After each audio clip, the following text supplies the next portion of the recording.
देख रहा हूँ लोगों की श्रद्धा नहीं रही, इसलिए डरपोक हो गए हैं। कायर हो गए हैं। आप किन लोगों की बात कर रहे हैं बाबा? जो श्रद्धावान नहीं होते, जो अपनी आहट से डरते हैं, जिनमें आत्मविश्वास नहीं होता।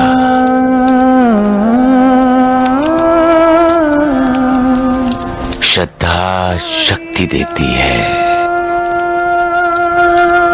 आत्मविश्वास देती है। श्रद्धावान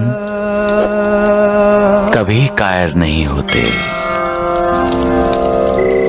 रात होते ही अंधेरा फैलता है, सभी सो जाते हैं, जागता है सिर्फ दिया। जी साईं बाबा। ये दिया नहीं, योगी है, परम योगी। अपने अंत तक दूसरों के लिए चलता है और दूसरों की जिंदगी को रोशन करता है। अंधेरे में रास्ता दिखाता है और जो रात के अंधेरे में बुरे काम करता है उसको आगाह करता है। ये मैं देख रहा हूं।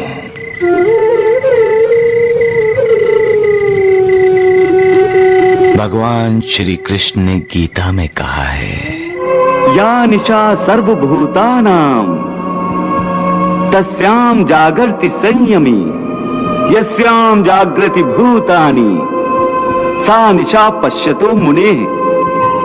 या निशा सर्व निशा पश्यतो मुनेः। अर्थात रात में जब सभी सो जाते हैं तब विश्व के कल्याण को ध्यान में रखते हुए योगी जागते रहते हैं। मतलब गुरुदेव, ऐसा हर योगी रात के वक्त इस विश्व की पहरेदारी करता है? अज्ञानी इंसान जो कुछ भी सुनता है उसमें अपने मतलब का अर्थ ढूंढकर खुश होता है। वो जो भी कुछ देखता है उसी को सच मानता है, लेकिन वो सच नहीं होता। इंसान की गलतफहमी होती है जिसका कारण है अज्ञान। किसी चीज का इंसान को जब पूर्ण ज्ञान होता है तब वो ना उसमें अपने मतलब का अर्थ ढूंढता है, ना ही उसे कोई गलतफहमी होती है, क्योंकि जो भी कुछ है वो ज्ञान के कारण उसे साफ दिखाई देता है। लेकिन जो अज्ञानी होते हैं वो अज्ञान के अंधेरे में भटकते हुए अज्ञान के अंधेरे को ज्ञान का उजाला मानते हैं और उस अंधेरे में ही अपने आप को सुखी समझते हैं। ऐसे अज्ञानियों के सामने जब ज्ञान का प्रकाश फैलता है, मतलब जब सच सामने आता है, तब उनकी उम्मीद टूटती है और वो दुखी होते हैं।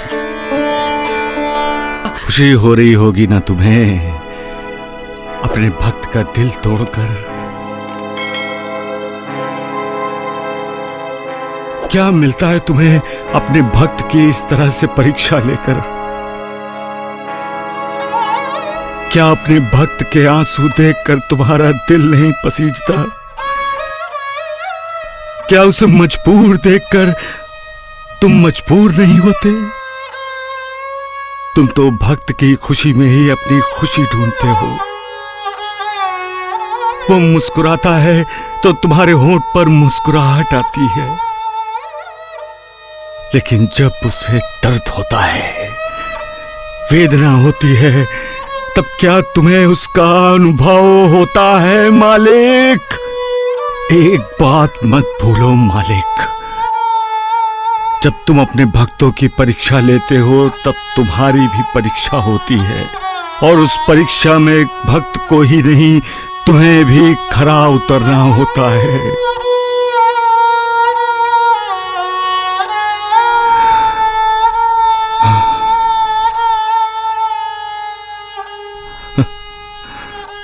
अपना कार्य करवाने के लिए मालिक अपने दूतों के रूप में संतों को, महंतों को, साधुओं को, योगियों को भेजता है, जो कभी किसी भी बात पर किसी से भी नाराज नहीं होते। वो तो हर किसी का उद्धार करने के लिए दुनिया में भेजे जाते हैं। वो जो कुछ भी करते हैं उसके पीछे एक हेतु होता है, और वो अपने उद्देश्य की पूर्ति के लिए सब करते हैं, और उनका उद्देश्य होता है भक्ति मार्ग का प्रसार करना, समाज को धैर्य देना, मालिक को चुनौती देने वालों से समाज को सावधान करना, सत्य की शिक्षा देना और दीक्षा देना। किसी भी हालत और हालात में ऐसे संत महंत कभी भी विचलित नहीं होते, क्योंकि संयम उनका चरित्र है। सुख दुख उनके सामने है, खुशी और नाराजगी उनके लिए कोई मायने नहीं रखती। सबका मालिक